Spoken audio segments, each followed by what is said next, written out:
Matvey 25. Bölüm. O zaman gök padişahlığı 10 kıza benzer olacak. Angıları aldılar, kandillerini de karşı yetmeye güveyi çıktılar. Onların 5'i Arif'ti ama 5'i değildi Arif. Değil Arifler, alıp kandillerini almadılar kendilerinden zeytinyağı. Ama Arif olanlar kandillerinden aldılar zeytinyağı da kaplar içinde. Çünkü güveye geç kaldı. Onlar hepsi uyuklamaya başladılar da uyudular. Gece yarısı işitildi bir büyük ses.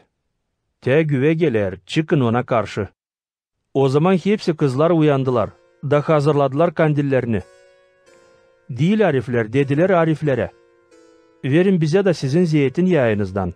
Zere bizim kandiller süyüner. Ama Arif kızlar cevap ettiler. Yok, nasıl verelim? Zere sonra yetişmez hem bize hem size. Ta gidin satıcılara da satın alın kendinize. Açan gittiler satın alsınlar. Geldi güve. Hazır olanlar onunla girdiler düğün yerine. Da kapıyı kilitlediler. Ondan sonra geldiler, kalan kızlar da yalvardılar. Çorbacı, çorbacı, aç bize kapıyı. Ama o cevap etti onlara. Doğru söylerim. Hani tanımıyorum sizi. Öyle ki kuşku olun. Zere bilmeyersiniz ne günü hem ne saatte adam oğlu gelecek. Bu olacak nice bir adam, gideceğiken bir yabancı yere, çağırdı çıraklarını da pay etti onlara kendi varlığını. Birisine verdi 5 talant, ikincisine verdi 2 talant, üçüncüsüne verdi 1 talant. Herkesine becerikliğine göre. Sonra gitti. O hangisi kabletti 5 talant, gidip koydu onları alışverişe, da kazandı ta 5 talant. Hep öyle yaptı ikincisi de, hani kabletti 2 talant. O da kazandı ta 2 talant. Ama üçüncüsü hangisi kabletti 1 talant. Gidip kazdı bir kuyu yer içinde, da orayı sakladı çorbacısının talantını. Çok vakitten sonra bu çorbacı döndü geri, da istedi hesap onlardan. O hangisi kablettiydi 5 talant, geldi de getirdi ta 5 talant deyip. Çorbacı, sen verdin bana 5 talant, ben kazandım ta 5 talant. Çorbacı dedi ona, helal, sen iyi hem inanç çıraksın. Oldun inanç az işlerde. Koyacağım seni çok işlerin üstüne. Katıl çorbacının şenliğine. O hangisi kablettiydi 2 talant. Geldi de dedi. Çorbacı, sen verdin bana 2 talant. Ben onlarla kazandım ta 2 talant. Çorbacı dedi. Helal, sen iyi hem inanç çıraksın. Oldun inanç az işlerde. Koyacağım seni çok işlerin üstüne. Katıl çorbacının şenliğine. O hangisi kablettiydi salt 1 talant, geldi de dedi. Çorbacı, bilerdim seni hani keskin adamsın.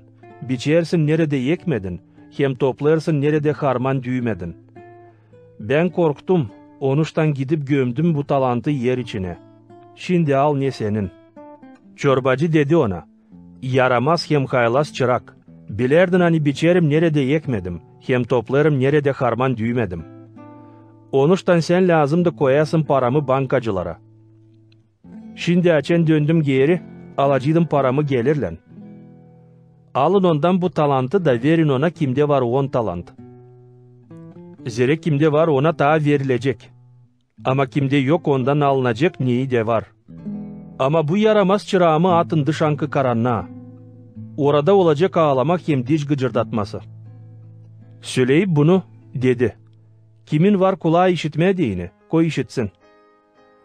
Açan adam oğlu kendi metinliğinde gelecek, hem hepsi ayos hangilleri onundan, o zaman oturacak kendi metinli çorbacılık skemlesinde.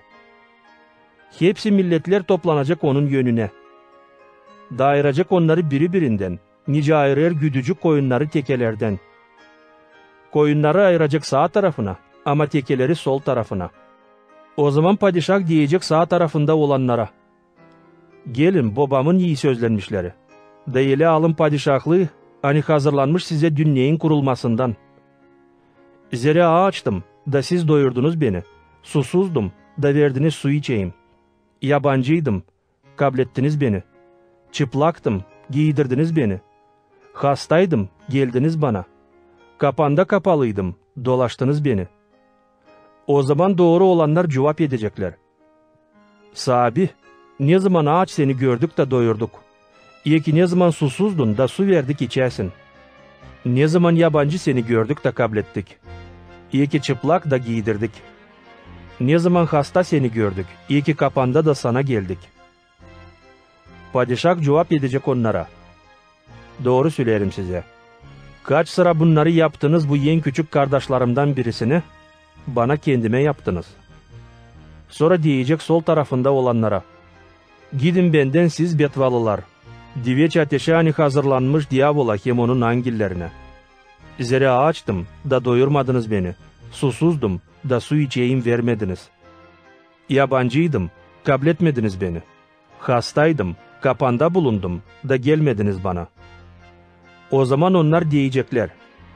Sabi, ne zaman gördük seni aç, susuz, yabancı, çıplak, hasta, kapanda da yardım etmedik sana.